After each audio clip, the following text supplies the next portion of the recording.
When I was looking at the new Ghazghkull datasheet, I realized that 8 inches of movement, 10 toughness, 16 wounds, and I was like, holy shit, this is going to be unkillable because Makari is going to be running around giving it a 2 invuln. Well,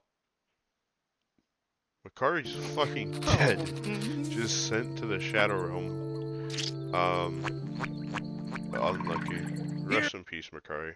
Which, now in hindsight, I see that it makes sense why they made him 10 toughness and 16 wounds just to make up for Makari not giving him a 2-up save anymore. And it also like fits Ghazghkull I think a little bit more than having 6 toughness and 10 wounds, which is kind of weird. Overall, I think the changes are good here. I think Mork's Roar is pretty much the same. I don't think there's much difference here other than now you get lethal hits. I'm still hitting on 5s, so and 6s probably with cover.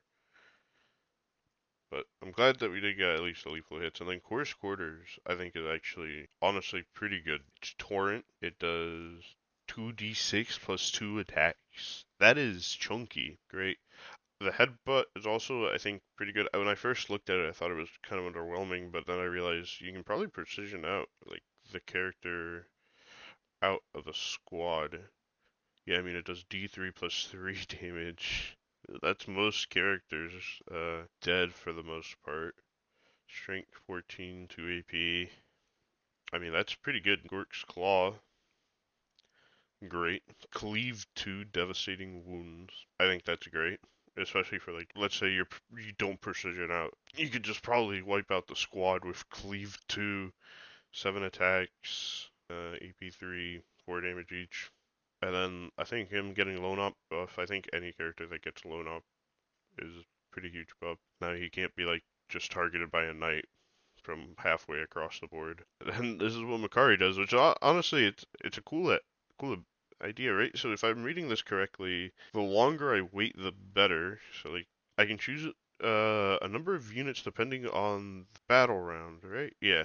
So let's say I wait till like battle round 4, I can choose 4 units, or I can do it like battle round 1 and just choose 1 unit. I don't think anyone's gonna do that, but I think honestly it's I kind of like that. And then he still gives the +1 to hits, +1 to wound, as long as orc units are within 6-inch aura. I mean, this is just the old data sheet. I mean, I still think it's good. I think all the weapons having strength 5. We've already seen this. I think lethal hits when they make a charge, pretty good. Yeah, not much to say about the boys. I've already seen this.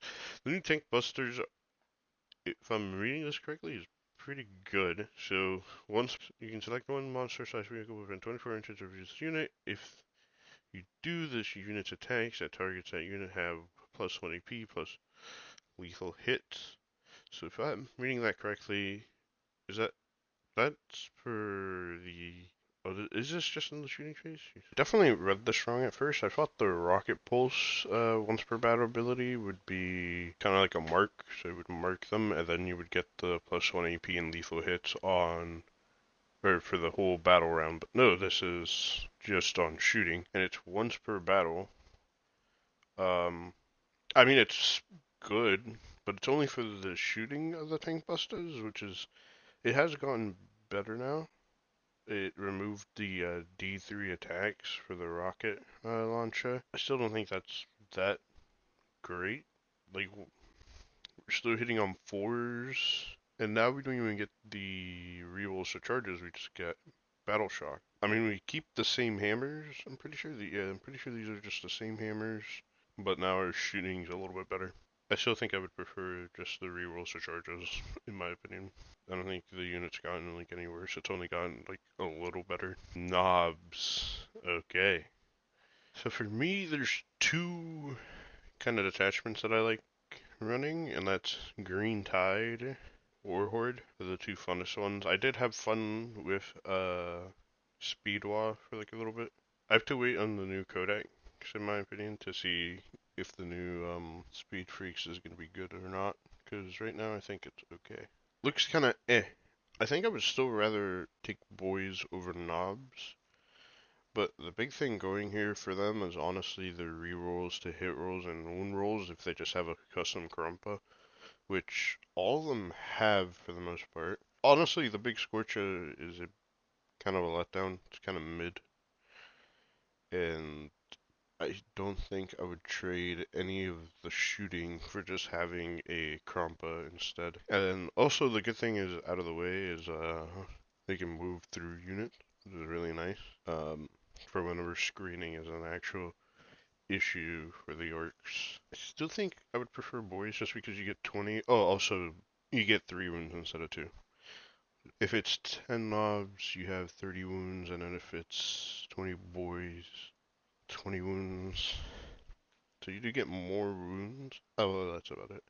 But the reason that I still like boys, I think maybe for like Warhorde, I think Warhorde it might be better to run knobs. Boys and Green Tide is just so good. Lethal hits, the 2 OC per boy. I mean, you take an objective, you're holding that. There's no doubt about that. Killican, honestly, a major improvement.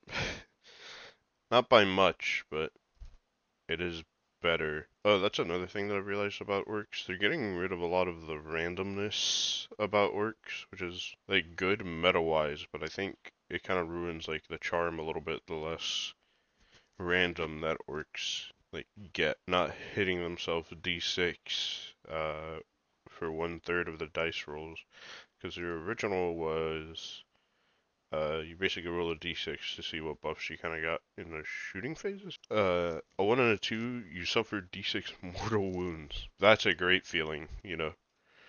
Pretty much 1 in 3 times d6 mortal wounds, and you know for a fact that's going to roll on a 6 too, so that's 1 dead Killican. So now I think it's a little bit better. This is pretty much saying this unit's attacks that target a unit that has no models of toughness 7 or higher have +1 to the hit roll.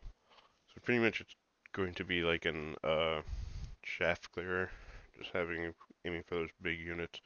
And you can see that in the gun with the can blaster having blast 1, the point blank having blast 2, torrent, sustain hits 1. I mean it's good. It's good, but you can only you can only choose one of these range weapons because it's supposed to be a shaft clearer, but I think I would just run a Dakarig. I think a Dakarig actually gets the job done more, and it's probably going to be cheaper in points. A Killican costs 120 for a unit of 3 remodels. 125 for a unit of 3 when I think a 110 model does. Um, just to say, it literally is probably going to do better. It really depends, because I know they had some use it in Dreadmob. Overall, I'm pretty excited. It's not like the units here that I would get. Like, I'm not going to go out and buy Killicans. Also, kind of weird that they didn't mention the bikers, even though the war bikers go for pre-order this Saturday. I'm pretty sure. I guess they're staying the same datasheet for now and then revealing it later.